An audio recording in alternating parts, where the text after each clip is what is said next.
અધિકારીઓ સામે હવે દાદા સરકાર એક્શનમાં આવી ગઈ છે। તો રાજ્યના ખેડૂતો માટે મોટા સમાચાર। હવામાન નિષ્ણાંત ચિરાગ શાહે આગાહી કરી, આગામી 25 તારીખ બાદ ખેડૂતો કરી શકશે વાવેતર। ચિરાગ શાહે કહ્યું, 20 તારીખ પછી રાજ્યમાં વરસી શકે છે સાર્વત્રિક વરસાદ, તેમ ચિરાગ શાહ દ્વારા કહેવામાં આવ્યું। તો 20 થી 25 સુધીમાં વાવણી લાયક વરસાદ થાય તેવી શક્યતા વ્યક્ત કરવામાં આવી છે। હાલમાં ગુજરાતમાં ચોમાસું નબળું પડ્યું તેમ ચિરાગ શાહ દ્વારા કહેવામાં આવ્યું છે। અલ નીનો સિસ્ટમ સક્રિય થતા ચોમાસું નબળું થયું, તો દક્ષિણ ગુજરાતમાં છૂટો છવાયો વરસાદ વરસી શકે છે તેમ ચિરાગ શાહે કહ્યું। ઉત્તર ગુજરાત અને મધ્ય ગુજરાતમાં ચોમાસું 20 તારીખ બાદ સક્રિય થશે તેમ કહેવામાં આવી રહ્યું છે। દેશની અંદર ચોમાસાની વિધિવત શરૂઆત કેરળથી થતી હોય છે અને ચાલુ વર્ષે ચોમાસાની શરૂઆત કેરળથી 10 દિવસ પહેલાથી થઈ ચૂકી છે। જ્યારે બીજી તરફ ગુજરાતની અંદર પણ ચોમાસાની શરૂઆત 3 દિવસ પહેલા થઈ ચૂકી છે, પરંતુ ગુજરાતની અંદર ચોમાસું નવસારી નજીક પહોંચતા તે નબળું પડ્યું છે અને આગામી સમયની અંદર ઉત્તર ભારતની અંદર અને ઉત્તર ગુજરાતની અંદર વરસાદની પરિસ્થિતિ જે છે કે જે સમયે પહોંચવાનું હતું તેની કરતાં મોડું પહોંચશે। શું કઈ આ વરસાદનું કારણ છે કે ચોમાસું કેમ મોડું પહોંચવાનું છે, તેની લઈને મારી સાથે એક્સપર્ટ ચિરાગભાઈ જોડાય છે। ચિરાગભાઈ સાથે સીધી વાત કરીશું। હવે હાલમાં એ નૈઋત્યનું ચોમાસું તમને બધાને ખબર છે કે ઇન્ડિયન મેટ્રોલોજી ડિપાર્ટમેન્ટ અને આપણા ગુજરાતના હવામાન વિભાગે પણ જાહેર કર્યું કે 11મી જૂને નૈઋત્યનું ચોમાસું આપણા ગુજરાતની અંદર પ્રવેશી ગયું છે।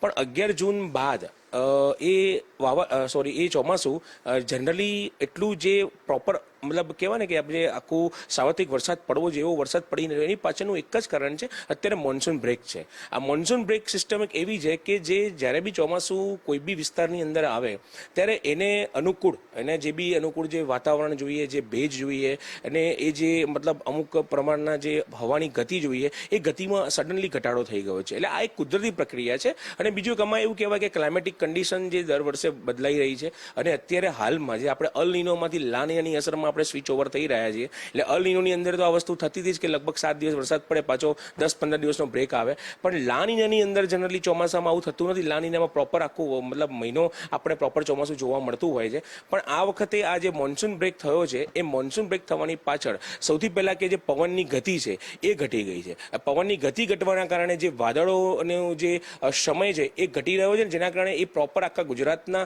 વિસ્તારની અંદર એ અત્યારે પ્રસ્થાપિત થઈ રહ્યો નથી। એટલે હાલમાં દક્ષિણ ગુજરાતના જે વિસ્તારો છે, નીચે આપણે નવસારી છે, તાપી છે, વલસાડ છે કે સુરત છે, ત્યાં આગળ ઝાપટા અને કાલે પણ આપણે ઘણી જગ્યાએ વરસાદ ધોધમાર જોવા મળ્યો છે।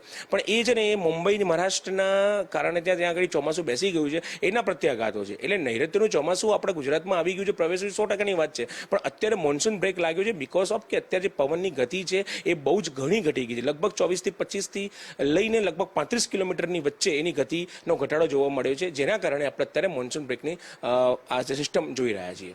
જનરલી ખેડૂતોને નુકસાન તો નહીં થાય, કારણ કે ખેડૂતોને બી જનરલી દર વર્ષે લોકો 15 જૂન સુધી વાવેતરનું મતલબ એ આયોજન કરતા હોય છે અને એ લોકો સતત અત્યારે હવામાન વિભાગને અમારા જેવા જેટલા બી હવામાન નિષ્ણાતો છે એમની મતલબ જે બી ઓડિયો વિડીયો વિઝ્યુઅલ છે, જે બી ઓનલાઈન સોશિયલ મીડિયા ઉપર લોકો મેસેજ લેતા જ હોય છે। એટલે જનરલી આપણે 11મી જૂને જ પહેલાં બી વાત કરી કે તમે અત્યારે વાવેતર ના કરતા, જ્યાં સુધી પ્રોપર ચોમાસું ના બેસે ત્યાં સુધી તમે વાવેતરમાં આટલી જલ્દી ના કરતા। એટલે મોસ્ટલી ખેડૂતોને ખબર જ છે, પણ તો બી જો એની પહેલાં કોઈ ખેડૂતો જો વાવેતર કર્યું હશે તો એને પ્રોબ્લેમ થશે, કારણ કે હવેનું જે ચોમાસું આવવાનું છે એ લગભગ 17મી 18મી પછી પ્રોપર વરસાદ, હજુ બી 4-5 દિવસનો બ્રેક છે અને એ હજુ લગભગ જે 3, 13, 14, 15 અને 16 તારીખમાં લગભગ દક્ષિણ ગુજરાતના વિસ્તારોની અંદર જ વરસાદ પડવાનો, અને એ બી એટલો પૂરો વરસાદ નહીં પડે કે જે એમના વાવેતરને અનુકૂળ એ પાક માટે પાણીને એ મતલબ આવશ્યક થઈ કહી શકાય। મોન્સૂન બ્રેક ચાલી રહ્યો છે, આ મોન્સૂન બ્રેકની અંદર કોઈ પણ પ્રકારનું વાવેતર પણ ના કરવું જોઈએ અને સાથે સાથે હજુ પણ આગામી 4 થી 5 દિવસ સુધી મોન્સૂન બ્રેક રહેશે અને આ મોન્સૂન બ્રેક પૂર્ણ થયા બાદ ગુજરાતની અંદર વરસાદી સિસ્ટમ સક્રિય થતાની સાથે